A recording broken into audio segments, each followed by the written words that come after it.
नमस्कार, उत्तराखंड बुलेटिन में आप सभी का बहुत स्वागत है। आपके साथ मैं हूं नलिनी पांडे। चलिए खबरों की शुरुआत करते हैं। टिहरी में NH-58 पर कोडियाला के पास अचानक से बस पलट गई। बस में 19 यात्री सवार थे और जिसमें सिर्फ एक यात्री को मामूली चोटें आई हैं और ये बस बद्रीनाथ से हरिद्वार जा रही थी, तभी कोडियाला के पास हादसा हो गया। दूसरी तस्वीर टिहरी घनसाली रोड पर नंदगांव के पास की, जहां दो बाइक सवार कांवड़ियों पर पहाड़ से मलबा गिर गया, जिसमें कांवड़ियां सुरक्षित है लेकिन दूसरे कांवड़ी की मौत हो गई।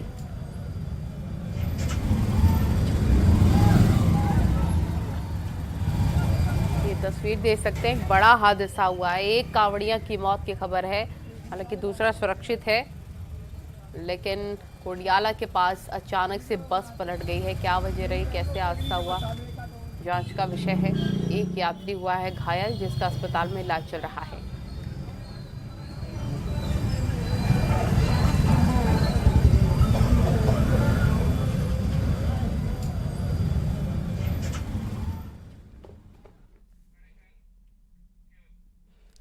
उत्तराखंड में बारिश का दौर जारी है, जिसमें कई इलाकों में तबाही भी हुई है। वहीं कुमाऊं के लिए भारी बारिश का रेड अलर्ट जारी किया गया। खासकर कुमाऊं के 3 जिले चंपावत, नैनीताल और उधम सिंह नगर की अगर बात करें, वहां पर भी अलर्ट जारी कर दिया गया है। 14, 16 और 17 जुलाई के लिए मौसम विभाग केंद्र ने अलर्ट किया है। वहीं मौसम के अलर्ट को देखते हुए शासन ने अगले 2 दिन यानी 14 और 15 जुलाई को सभी स्कूल बंद रखने का फैसला दिया है।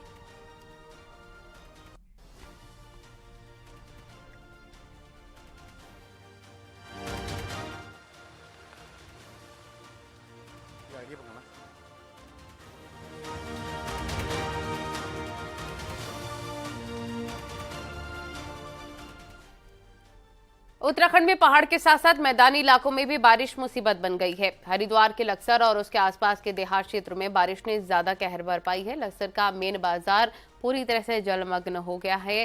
साथ ही आसपास के गांव में भी नदियों का पानी घुस गया है, जिससे हजारों बीघा जमीन की फसल भी नष्ट हो गई। हर तरफ पानी पानी नजर आ रहा है। जल जमाव से लोगों को दिक्कतें हो रही हैं। तस्वीरों में आप साफ देख सकते हैं।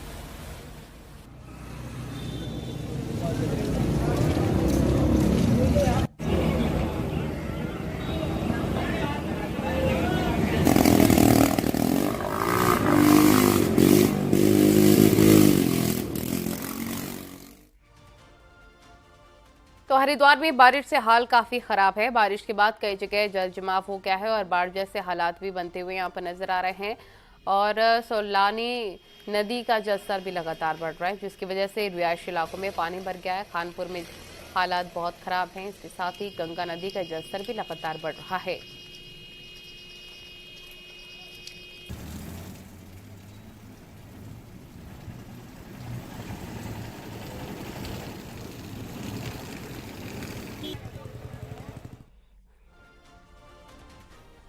रुड़की में बारिश के बाद नदी नाले उफान पर है। वहीं एक वीडियो भी सोशल मीडिया से सामने आया, जिसमें 2 लोग प्लास्टिक के ड्रम के लिए जान जोखिम में डाल रहे हैं। तस्वीर देखिए आप, कैसे 2 लोग रस्सी के सहारे नदी के तेज पानी में उतरते हैं और प्लास्टिक के ड्रम को फंसती हुई रतमऊ नदी से बाहर निकाल रहे हैं। वीडियो रतमऊ नदी घनौरी का बताया जा रहा है।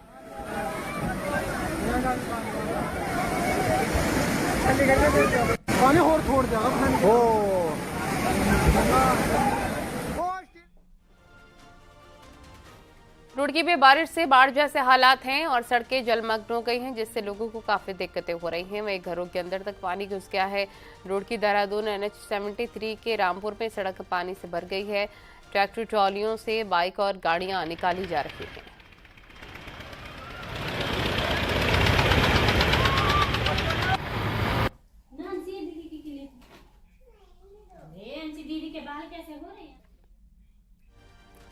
लक्सर क्षेत्र में बाढ़ आने के बाद यहां राहत बचाव कार्यों के लिए SDRF और NDRF की कई टीमों की तैनाती की गई है। SDRF की टीमें बाढ़ में फंसे लोगों का सूचना मिले पर तुरंत रेस्क्यू करके सुरक्षित स्थानों पर लाने का काम कर रही है। एक घर में परिवार के 6 सदस्यों के फंसे होने की सूचना पर SDRF की टीम ने क्विक रिस्पॉन्स करते हुए बोट के जरिए लोगों को घर से निकाला और उन्हें अस्पताल लेकर पहुंचे। तो बोट के माध्यम से लोगों की सहायता की गई है।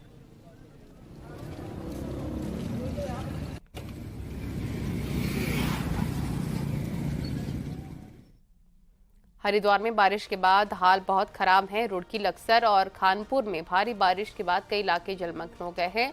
सीएम धामी ने मौके पर पहुंचकर हालात का जायजा भी लिया है और सीएम ने पहले हवाई सर्वे किया और फिर बाढ़ वाले इलाकों में नाव से दौरा किया है। लोगों से मुलाकात के हर संभव मदद का आश्वासन भी वो देते हुए नजर आए हैं। तस्वीरें देख सकते हैं आप, लगातार निगरानी बनाए हुए हैं सीएम पुष्कर सिंह धामी और लोगों से भी कहा जा रहा है कि आप घबराए नहीं, देश के मुखिया आपके साथ हैं और जबरदस्त भारी बारिश के बावजूद भी राहत बचाव कार्य जारी रखने के निर्देश भी सीएम पुष्कर सिंह धामी की तरफ से दिए गए हैं।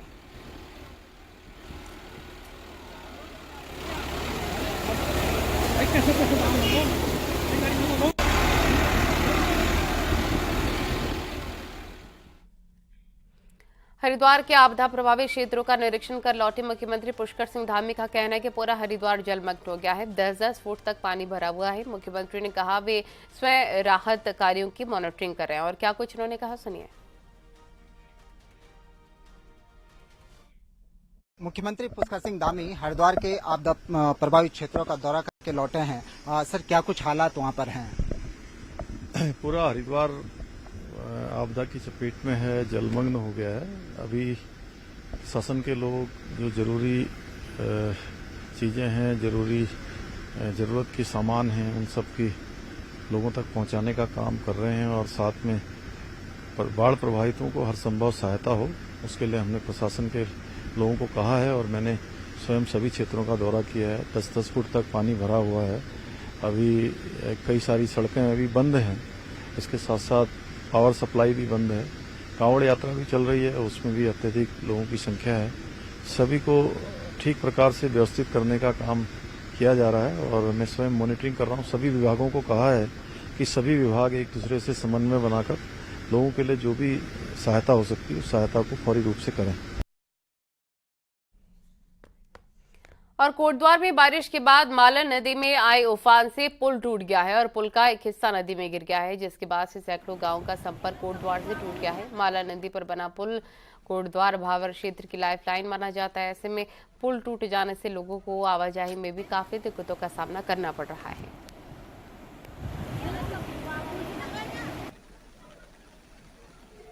संज्ञान में आया कि जो पानी का फ्लो इस प्रकार से आया कि पुल के एक पिलर पे सारा दबाव उसका पानी का एक छोर उसका उसी तरफ आते रहा। अभी भी जैसे भी आप लोगों ने देखा भी होगा, पानी का फ्लो लगभग 20 से होकर जाने लग गया है। मतलब फैल के जिसको पानी को जाना चाहिए था वो उसके बजाय पूरा एक तरफ को जैसे जा रहा है। संभवतः वो उससे ऐसा लग रहा है कि इस पिलर पर जो है स्कोरिंग होगी। सर अब ये तो 2-3-4 साल से पहले मुश्किल ही बनाएगा कोई, क्यों अब बाबर की लाइफ सारी लाइन कट चुकी है। जाने का कोई और रास्ता? कोई रास्ता नहीं है सर, इस समय सिर्फ एकमात्र कलमाश्रम रास्ता है, वो बहुत लंबा फेरना पड़ेगा। बच्चों की स्कूलें हैं, हमारी सारी स्कूलें इस बाबर क्षेत्र से सड़क से कट चुकी है, पुल से सारा संपर्क कट चुका है। अभी बच्चों का स्कूल का भविष्य भी अंधेरे में हो गया। कोटद्वार में मालन नदी के पानी के सैलाब में जब पुल टूटा तो उस दौरान पुल पर 3 लोग थे और पुल के टूटने से तीनों पुल के नीचे गिर गए, जिसमें 2 लोग किसी तरह से वापस पुल पर चढ़ गए, जबकि एक शख्स पानी के तेज बहाव में डूब गया। नदी में डूबे शख्स की तलाश की जा रही है। तीनों लोग कोटद्वार के कलाल घाटी इलाके के रहने वाले हैं।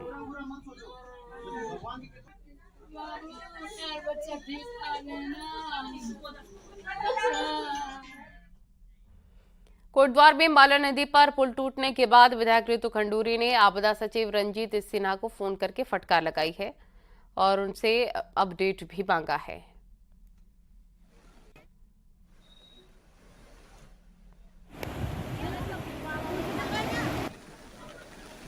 तो आपको बता दें कि ये पुल टूट गया है, जिस पर वो काफ़ी ज़्यादा खफा हुई हैं और उन्होंने फ़ोन करके फटकार भी लगाई है आपदा सचिव रंजीत सिन्हा को। कोटद्वार में मालन नदी पर ये पुल टूटा है।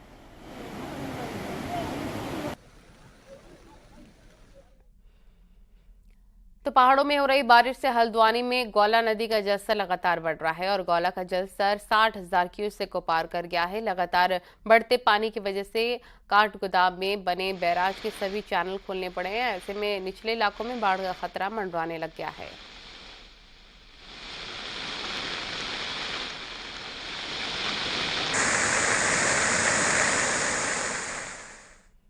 उत्तरकाशी में भी बारिश से हाल बेहाल है। यमुनोत्री नेशनल हाईवे पर रानाचट्टी के पास बरसाती नाला सड़क पर बह रहा है, जिससे यात्री जान जोखिम में डालकर सफर करने को मजबूर हैं।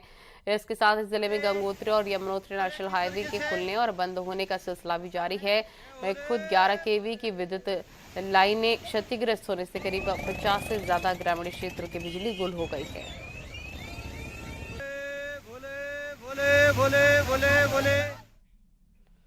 पहाड़ों में लगातार बारिश हो रही है, जिससे नदियों का जलस्तर बढ़ रहा है। चमोली में बहने वाली अलकनंदा नदी, घौली नदी, मंदाकिनी, पिंडर नदी का जलस्तर बढ़ गया है और मूसलाधार बारिश से नदी नाले उफान पर नजर आ रहे हैं। जलस्तर बढ़ता है तो मैदानी इलाकों में बाढ़ का खतरा भी बन जाता है।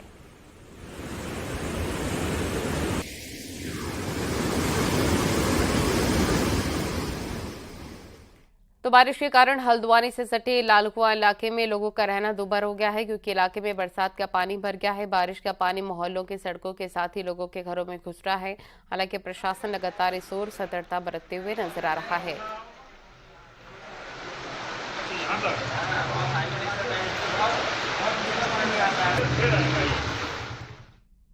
जोशीमठ से लगभग 9 किलोमीटर आगे हाथी पर्वत के पास बद्रीनाथ राष्ट्रीय राजमार्ग का हिस्सा अलकनंदा नदी की तरफ खिसकता हुआ नजर आ रहा है। सुरक्षा दीवार टूट चुकी है। लगातार हो रही बारिश के बाद अलकनंदा नदी का जलस्तर तेजी के साथ बहता हुआ नजर आ रहा है। आप देख सकते हैं तस्वीरें, लोगों का हाल बेहाल हो गया है और लगातार राहत बचाव कार्य भी जारी है।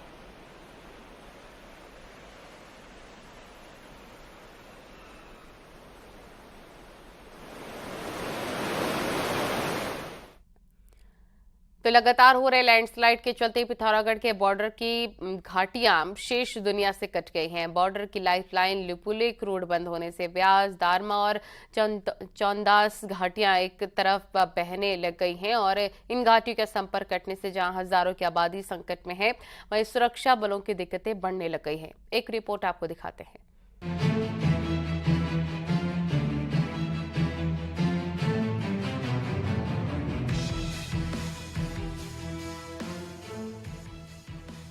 भारत, चीन और नेपाल के ट्रांजैक्शन को जोड़ने वाली लिपुलेख रोड हफ्ते भर से बंद है। बॉर्डर के अहम रोड बंद होने से जहां ऊपरी इलाकों में जाने वालों की राह थम गई है, वहीं लोगों को आवाजाही करने में जान तक जोखिम में डालनी पड़ रही है। बारिश में आए दिन हो रहे लैंडस्लाइड से लिपुलेख रोड एक नहीं बल्कि दर्जनों जगह बंद है। रोड बंद होने से व्यास घाटी तो सीधे तौर पर प्रभावित है ही, साथ ही धारचूला तवा घाट रूट में आए दिन हो रहे लैंडस्लाइड से दारमा और चौंदास घाटी के दर्जनों गांव भी दिक्कत में हैं। हमारे हिमालय क्षेत्र में निवास करने वाले लोग बहुत परेशान हैं और इस रोड को बंद हुए जो है 1 हफ्ता हो गया है, जिससे कि आवाजाही पूरी तरह बंद हो गया। आर्मी वाले और हमारे स्थानीय लोगों को आने में बहुत दिक्कत का सामना करना पड़ रहा है। लिपुलेख रोड दर्जनों गांवों की लाइफलाइन तो है ही, साथ ही इसका सामरिक महत्व भी है। इसी रोड की मदद से सेना, ITBP और SSB के जवान चीन नेपाल बॉर्डर तक पहुंचते हैं। यही नहीं, सैन्य जरूरत का सामान भी इसी रोड के जरिए बॉर्डर तक पहुंचता है। बावजूद इसके इस साल की बरसात में इस रोड की हकीकत जगजाहिर हो गई है। लिपुलेख रोड की बदहाली के कारण आदि कैलाश यात्रा पहले ही बंद हो चुकी है। कई जगह रोड अभी कट रही है और वहाँ पे भी बहुत जल्दी बोल्डर वगैरह आ जाते हैं थोड़ी सी भी बारिश में। तो हम लोग का जो फोकस रहेगा, एक तो रोड बहुत तुरंत ही खोली जाए, हमारा रिस्पांस टाइम कम हो। तो इसमें भी जो भी वर्किंग एजेंसी हो, चाहे PWD हो या BRO हो या PMGSY है, तो उनको यही निर्देश रहेगा कि अपनी मशीनरी को बिल्कुल गियरअप रखें। बरसात का सीजन पहाड़ों की रोड के लिए कहर बनकर आता है, लेकिन लिपुलेख रोड की कहानी ही कुछ अलग है। इस रोड का उद्घाटन हुए भले ही 3 साल हो गए हों, बावजूद इसके रोड अभी तक सुरक्षित नहीं बन पाई है। हालात तो ये हो गए हैं कि आम दिनों में भी इस रोड पर भारी लैंडस्लाइड होते रहते हैं। ऐसे में बरसात में हालात क्या होंगे, आसानी से समझा जा सकता है। न्यूज़ 18 के लिए पिथौरागढ़ से विजयवर्धन उप्रेती की रिपोर्ट। और इस बीच बड़ी खबर देहरादून से, सीएम धामी से मिले हैं दुष्यंत गौतम। सीएम आवास पर दोनों के बीच मुलाकात हुई है। बीजेपी प्रदेश ऑफिस में मीटिंग हुई। कल बीजेपी विधायकों के साथ वर्चुअल मीटिंग है और बीजेपी के जिला अध्यक्ष भी रहेंगे मौजूद। उत्तराखंड दौरे पर हैं बीजेपी प्रदेश प्रभारी दुष्यंत गौतम। और मुख्यमंत्री आवास में सीएम पुष्कर सिंह धामी से मुलाकात हुई। प्रदेश अध्यक्ष प्रदेश प्रभारी ने सीएम से मीटिंग की। संगठन महामंत्री अजय कुमार भी मौजूद रहे और राज्य के हालात को लेकर चर्चा की गई। बीजेपी प्रदेश ऑफिस में मीटिंग। बड़ी खबर इस वक्त की। अंतर्राष्ट्रीय क्रिकेट परिषद ने आईसीसी टूर्नामेंट में पुरुष और महिला टीमों के लिए एक समान प्राइज मनी की घोषणा की है। यानी आने वाले आईसीसी टूर्नामेंट में जो राशि पुरुषों को दी जाएगी वही राशि महिलाओं को भी उनके टूर्नामेंट में दी जाएगी। ये फैसला दक्षिण अफ्रीका के डरबन में आयोजित आईसीसी वार्षिक सम्मेलन के दौरान लिया गया। आईसीसी के चेयरमैन ने इस फैसले को ऐतिहासिक बताया है और उधर बीसीसीआई के सचिव जय शाह ने भी ट्वीट करके आईसीसी के फैसले की जानकारी दी है। उन्होंने लिखा कि मुझे ये घोषणा करते हुए खुशी हो रही है कि लैंगिक समानता और समावेशिता की दिशा में एक बड़ा कदम उठाया गया है।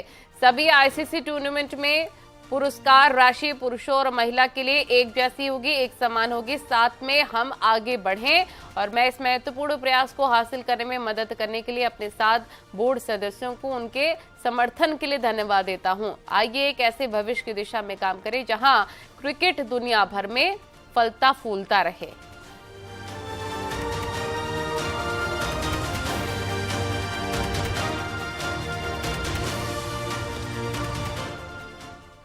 और यहाँ वक्त हो गया छोटे सा ब्रेक का, लेकिन आप कहीं जाइएगा नहीं क्योंकि ब्रेक के बाद जब लौटेंगे तो आपको दिखाएंगे पहाड़ टॉप 10 न्यूज।